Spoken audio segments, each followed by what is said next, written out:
प्रातः क्लास चल रहा था। 21 जून 1968 शुक्रवार को दूसरे पेज की मध्याह्न में बात चल रही थी कि ये तो बाबा की जवाहरात की दुकान है, लेकिन तुम बच्चों को तो हीरों से कनेक्शन है। हाँ, इनसे कनेक्शन है तो हीरे जैसे बनते जाते हैं। तुम भी जवाहरी हैं, एक एक जवाहरी बच्चा है।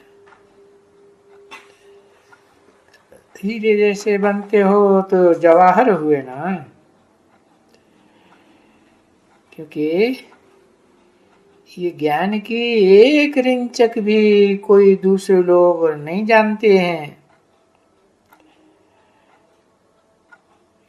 कि ये तो बाप समझाते हैं ना। सुप्रीम टीचर के रूप में ये कोई साधु संत महात्मा थोड़े ही है ना,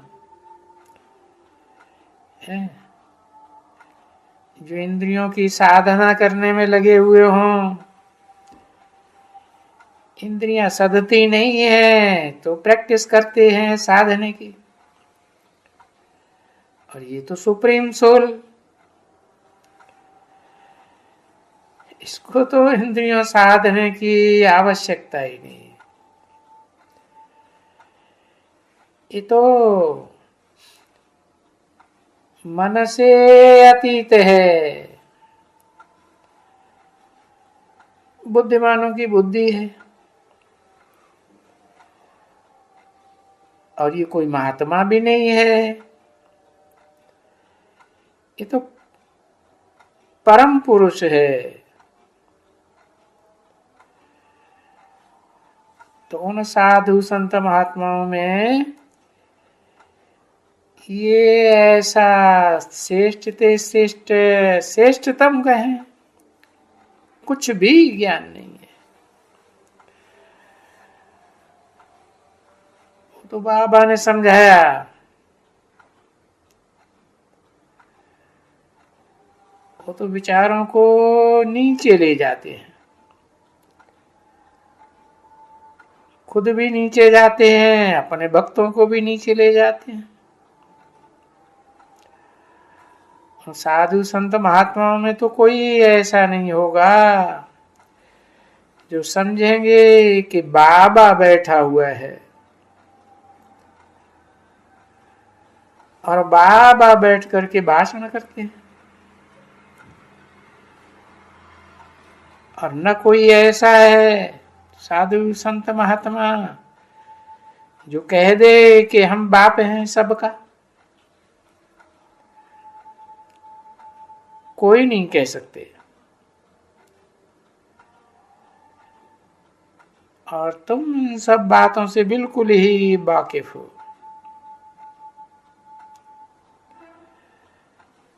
तुम्हारी तो वाह वाह, वो कुछ नहीं जानते एकदम। और तुम बच्चे जानते हो कि हम तो विश्व के मालिक बन रहे हैं। देखो, हर एक बच्चे के दिल में है पक्का पक्का कि हम विश्व के मालिक बन रहे हैं। क्योंकि वहां तो नई दुनिया में यथा राज आता था प्रजा, ऐसे थोड़े ही कि सिर्फ जो राजा होगा वही विश्व का मालिक होगा। नहीं, सारे बच्चे वसुधैव कुटुंबकम होगा ना। और वहां तो वसुधा का छोटा रूप होगा ना। तो तुम बच्चों की संख्या भी थोड़ी होगी, आज की दुनिया के मुकाबले थोड़ी ही होगी। कहां भंगार इकट्ठा हुआ पड़ा है। तो देखो,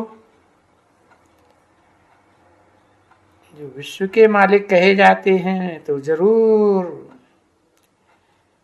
चतुर्युगी के पहले की बात है ना, कलयुग के अंत की बात है।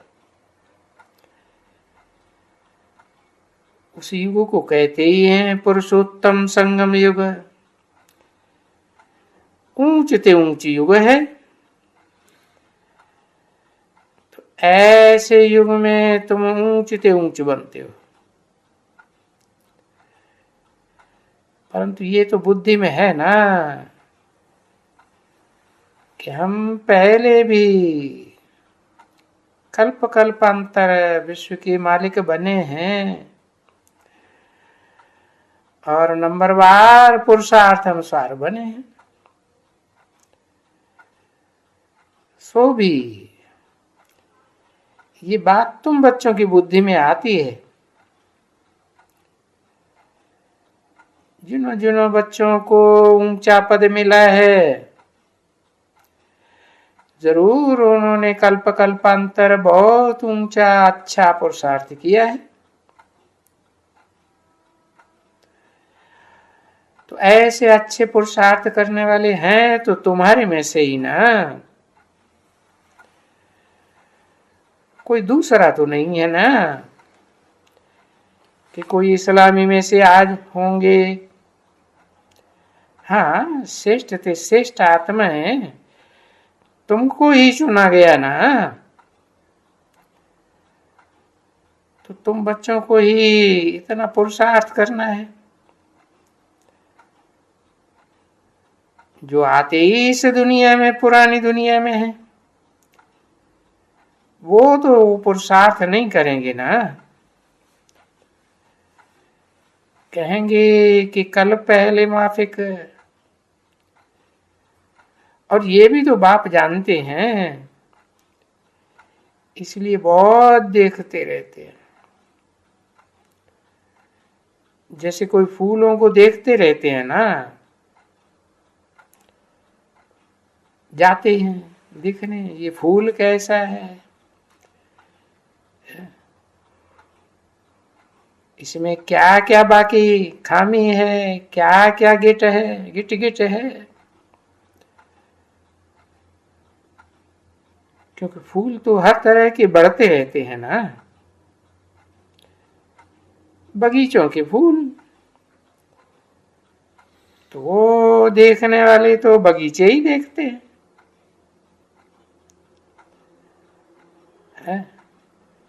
इस फूल में क्या कुछ गड़बड़ है। और यहाँ तो ये सब चैतन्य फूल है ना, कोई जड़ फूलों की बात तो नहीं है ना। और ये बात बाप भी जानते हैं कि ये चैतन्य फूल है। तो ये चैतन्य फूल जानते हैं कि हमारे में क्या क्या फला है ना, क्या खामी है? जो खामियां, कमजोरियां बुद्धि का योग छुड़ाए करके हमारी बुद्धि को कहां कहां भटकाए देती है। और बाप तो बच्चों को कहते हैं ना, तुम्हारे में ये खामी है।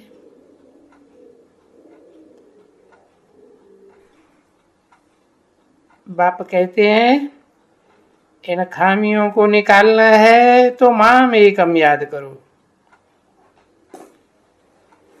बाकी तो मेरे अलावा और कोई दूसरे को याद नहीं करना है। सो भी ऐसे नहीं कि जंगल में जाके याद करना है, नहीं, घर ग्रस्त व्यवहार में रह करके याद करना है। अच्छा, अभी गृहस्थ व्यवहार में क्यों कहते हैं? रहते ही क्यों हैं कि गृहस्थ व्यवहार छोड़ करके सब तो नहीं आएंगे ना। ये तो भट्टी हुई, जिसे भट्ठी में से आदि में निकल पड़े।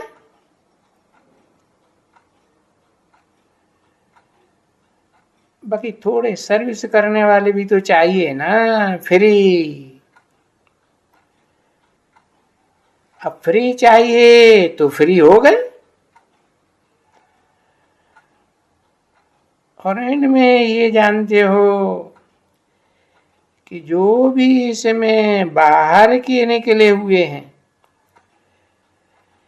वो तो अच्छी मेहनत कर रहे हैं।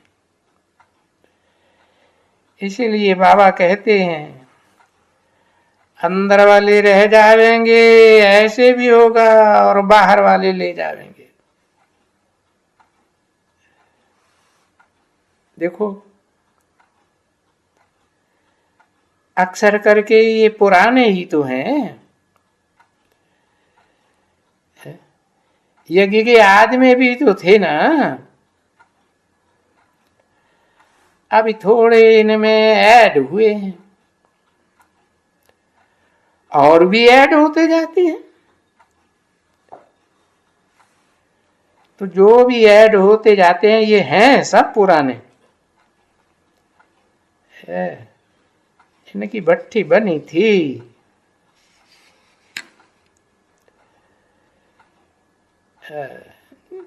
जिनमें से निकल निकल करके अभी आ रहे हैं। तो ये सब पुराने हैं ना बच्ची। तो यही समझना चाहिए कि ये सब पुराने बैठे। ये पुराना पुराना, ये वो पुराना है। देखो ये बाबा की नजरों में आगे आगे रहते हैं ना। अभी इनमें भी तो है कुछ फ्लास तो हैं जरूर, कमजोरियां तो जरूर है। और जो भी कमजोरियां हैं वो अपने दिल से अपने आप समझे, समझते भी हैं। बाबा जो वो अवस्था कहते हैं, ऊंची अवस्था बनानी है, जिसके लिए ये पुरुषार्थ करना है। तो एम ऑब्जेक्ट तो बताते रहेंगे ना बच्चों को कि तुम बच्चों को सबको इस मंजिल पर पहुंचना है। बीच में जो भी तुम्हारे में ये विकारों की खाद है ना, कुछ कुछ देवहान की है, सबसे जास्ती देवहान में कहेंगे। तो कहेंगे तभी तो ये बुद्धि जाती है देह की तरफ, बार बार बुद्धि देह की तरफ चली जाती है, आत्मा को भूल जाते हैं। 21 जून 1968 की प्रातः क्लास का तीसरा पेज, शुक्रवार। तो ये तो बच्चे समझते हो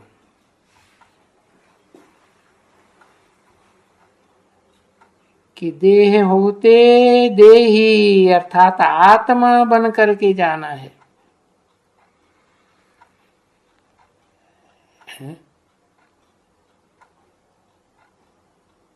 क्योंकि अभी तो देह में रहकर ही पुरुषार्थ करते हैं ना, और क्लियर होकर जाना है, कोई खामी न रहे, कोई भी देहधारी याद ना आवे।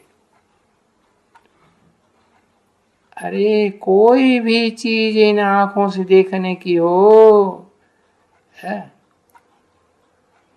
वो सामने अथवा पिछाड़ी में नहीं आवे। ऐसी अवस्था पिछाड़ी में बच्चों को जमानी है।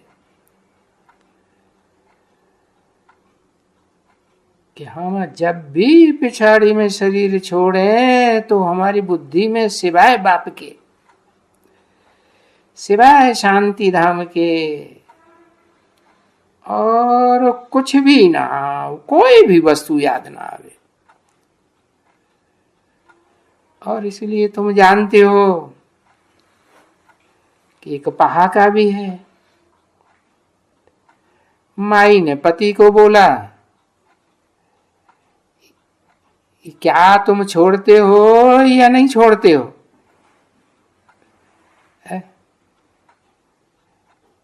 ये छोड़ो ये लाठी। बड़ी बार बार ये लाठी क्यों उठाते हो? अब ये बार बार तुम लाठी उठाते तो ये भी तो तुमको याद आएगी ना। अभी है तो ये सब शास्त्रों की बात है, कोई लाठी वाठी की बातें तो है नहीं। वो ऋषि मुनि दिखाते हैं ना, सप्त ऋषि दिखाते हैं, उनके हाथ में लाठी होती है बुद्ध रूपी लाठी की बात, हाथ की बात। बुद्ध रूपी हाथ में वो लाठी है जो बार बार बुद्धि में आती रहती है। अब तुम बच्चे थोड़े ही अभी लाठी उठाते हो, पर ये तो बताते हैं कि ये लाठी वाठी कुछ भी साथ में नहीं जाना है। बस जैसे प्योर आए थे वैसे प्योर होकर के ही जाना है, क्योंकि बच्चे नए संबंध में आए थे ना, नई दुनिया में नए संबंध। पुरानी दुनिया में तो फिर वही लाठी की बात है। तो अभी है तो इस दुनिया में अभी भी पुराना संबंध है, परंतु उस पुराने संबंध की तो जरा भी बास नहीं आनी चाहिए। ये तो जानते हो कि संबंध भी तो इंद्रियों से ही जोड़ा जाता है ना, और इंद्रियों में भी नंबरवार हैं, कोई श्रेष्ठ थे श्रेष्ठ, कोई भ्रष्ट थे भ्रष्ट, एकदम मूत पली थी।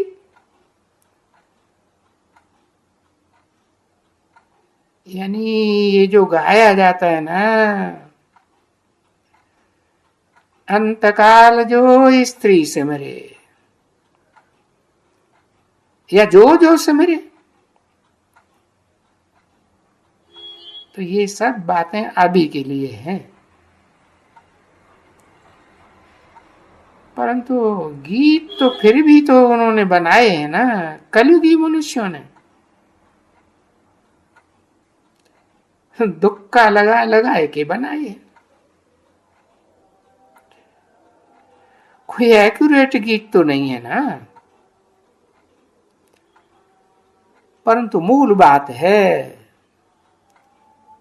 बाप आकर के समझाते हैं, जो समझाते हैं वो अर्थ ही यही है कि बस बाप के सिवाय और कोई की किसी चीज की याद ना आवे, क्योंकि इस बाप की याद से ही तो सारे पाप कटते हैं। देह की याद से पाप बनते हैं, आत्म की याद से पाप घटते हैं, और परम पिता की याद से तो पाप भस्म हो जाते हैं।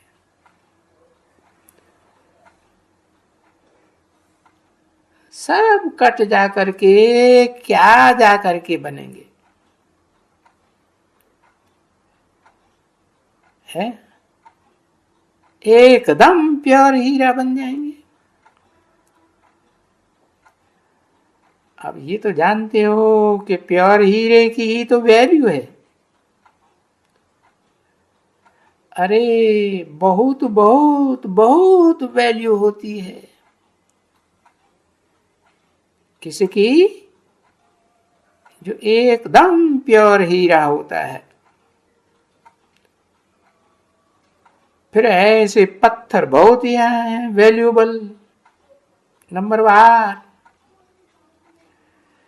वास्तव में हीरे से भी वैल्यूएबल हैं। हाँ, हीरे से भी वैल्यूएबल। भले ये तुमको हीरा बनाते हैं, पर नहीं,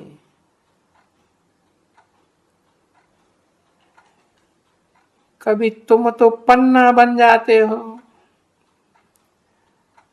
माणिक बन जाए, जिनकी वैल्यू भी जास्ती होती है। तो जानते हो ना, बाप तो अपन से भी बच्चों की वैल्यू को ऊंचा उठाते हैं।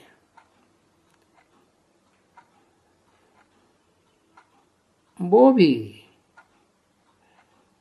लव मैरिज की बात नहीं है, ये तो लवली बाप से योग रखने की बात है।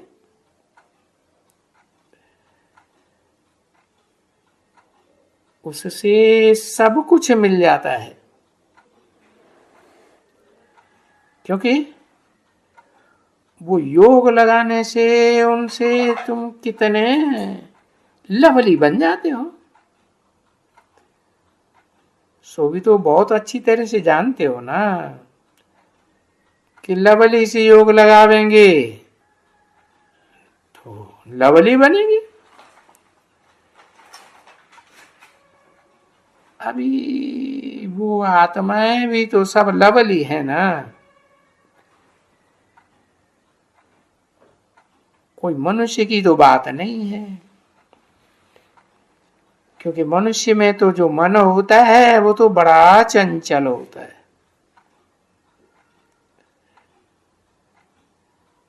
आत्मा जब लवली प्योर बनती है तो बाप लवली प्योर है ना, जिसकी याद से प्योर बनती है। ये बात भी तो जानते हो ना, बाप लवली आत्मा प्योर है, और आत्मा ही आत्माओं को प्योर बनाने के लिए, लवली बनाने के लिए प्योर बनती है। कैसे बनती है? जितना मुझे याद करेंगे, मोस्ट लवली बाप को याद करेंगे ना, अरे उतना तुम बहुत लवली बनेंगे, अथाह लवली बनेंगे। क्योंकि लवली इतना तो बनते हो जो अभी तलक भी तुम्हारी पूजा हो रही है। देवताओं की भी पूजा हो रही है और देवियों की भी पूजा हो रही है, तो जरूर लवली बनते हैं ना।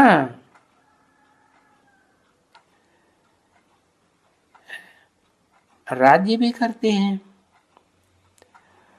और फिर इतना लवली होते हैं कि फिर पूजा होती ही रहती है। भले खुद भी पूजते हैं, वो तो ज्ञान बच्चों को मिला है, आप ही पूज्य आप ही पुजारी।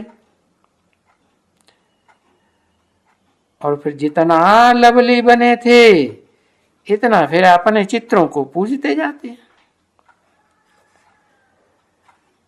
है ना।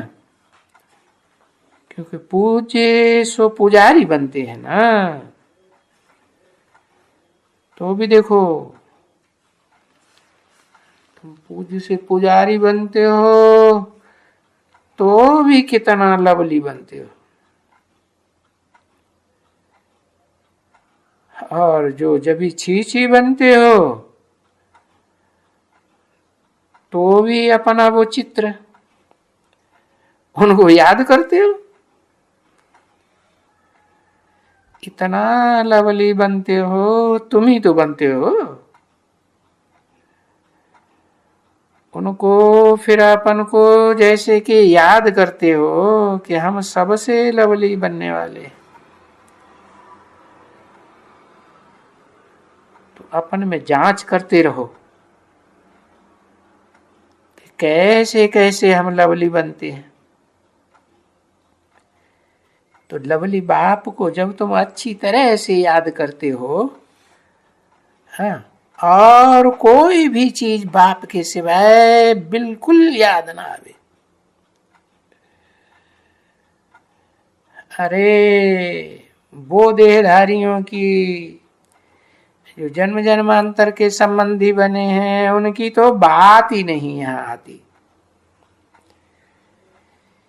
ये बाप खुद समझाते हैं ना। यहाँ बच्चे अभी मुझे मुझे तो नहीं कह सकते हो। देखो मनुष्य फिर इनके ऊपर आ जावे, इसलिए आप बाप भी कहते हैं ये कि बाप को तो इतना लवली याद करना है जो बस प्रेम के बैठे बैठे याद करते करते वो प्रेम के आंसू ही बनने चाहिए, आंसू बहते जाना चाहिए। बाबा हम सब सिर्फ आपको याद करेंगे, दूसरा कोई भी हमको याद ना आवे। जब हम याद करने को बैठे तो कोई भी हमारे सामने, कोई भी तूफान आदि कुछ भी न माया का आवे। तूफान तो बच्चों के सामने बहुत आते हैं ना, ढेर के ढेर आते हैं। तो बच्चे अपने ऊपर बड़ी जांच रखनी होती है कि कोई तूफान तो नहीं आया, बहुत जांच करनी। चैतन्य हो ना, कोई जड़ थोड़े ही हो, तो जांच तो कर सकते हो ना। हमारा लब सिवाय बाप के और किसकी तरफ जाता तो नहीं है। बड़ी अच्छी अपनी जांच करनी है। अगर जाती है बुद्धि कहीं और है, कोई भी अच्छी चीज होती है, अरे कितनी भी अच्छी प्यारी चीज हो तो भी बुद्धि उस तरफ नहीं जानी चाहिए। ओम शांति।